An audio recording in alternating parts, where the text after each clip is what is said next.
Pessoal, então dando continuidade, agora eu vou falar para vocês sobre as relações trigonométricas do triângulo retângulo, tá? As relações trigonométricas são as que envolvem ângulo, tá? Então, sempre quando a gente falar em ângulo no triângulo retângulo, a gente vai estar falando de seno, cosseno ou tangente, tá?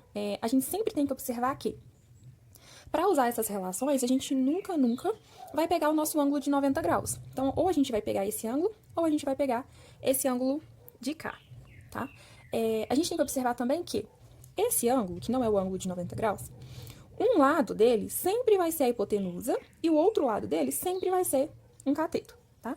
Então, o nosso ângulo de 90 graus, ele sempre vai estar entre dois catetos. E os outros dois ângulos sempre vão estar entre a hipotenusa e um cateto. Para a gente calcular o seno, ou desse ângulo, né? Porque a gente nunca vai calcular do ângulo de 90 graus, a gente precisa localizar o nosso cateto oposto a esse ângulo. Vamos pegar esse ângulo aqui como base, o ângulo alfa.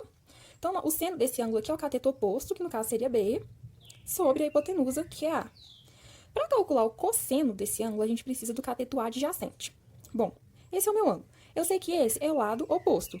E eu sei que essa é a hipotenusa. Então, obrigatoriamente, o cateto adjacente vai ser esse aqui. Então, cateto adjacente sobre a hipotenusa.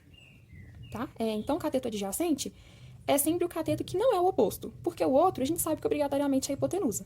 Então, para calcular o cosseno, é o cateto adjacente, você localiza o oposto. O que não é o oposto é o adjacente, sobre a hipotenusa. E a tangente desse ângulo, que seria o cálculo do seno sobre o cosseno. Geralmente, os ângulos, né, que os exercícios sempre pedem são 30, 45 e 60. Eles podem pedir outros também, né, mas aí, no caso, eles vão te dar qual que é o valor do seno, do cosseno e da tangente desse ângulo. Coloquei aqui um resuminho só para a gente fazer um exercício.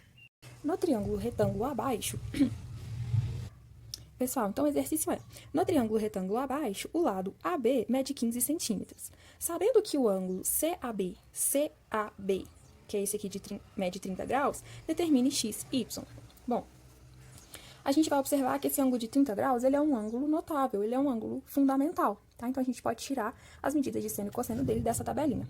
Bom, para a gente achar o valor de x e a gente achar o valor de y, a gente vai ter que usar o seno e o cosseno. Se eu resolver usar o seno primeiro, desse ângulo, vamos ver como vai ficar.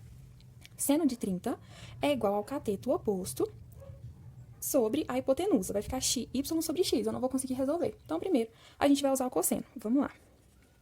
Cosseno de 30 graus é o nosso cateto adjacente sobre a hipotenusa.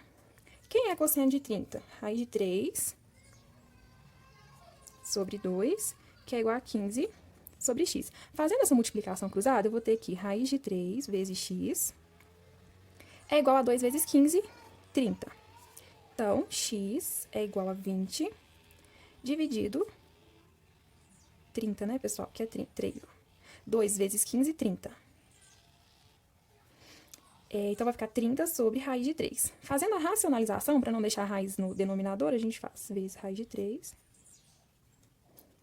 Então, vai ficar 30 raiz de 3.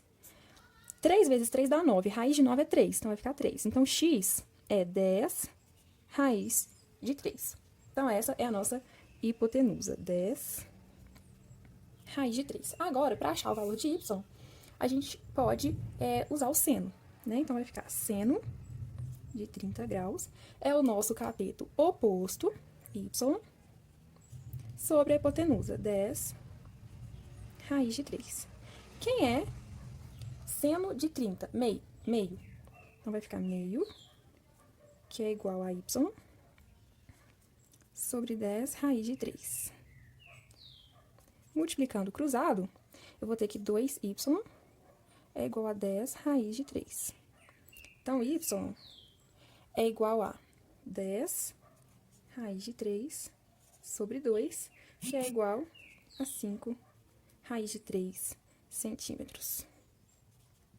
Então, a gente concluiu que x é igual a 10 raiz de 3 centímetros e y, 5 raiz de 3 centímetros.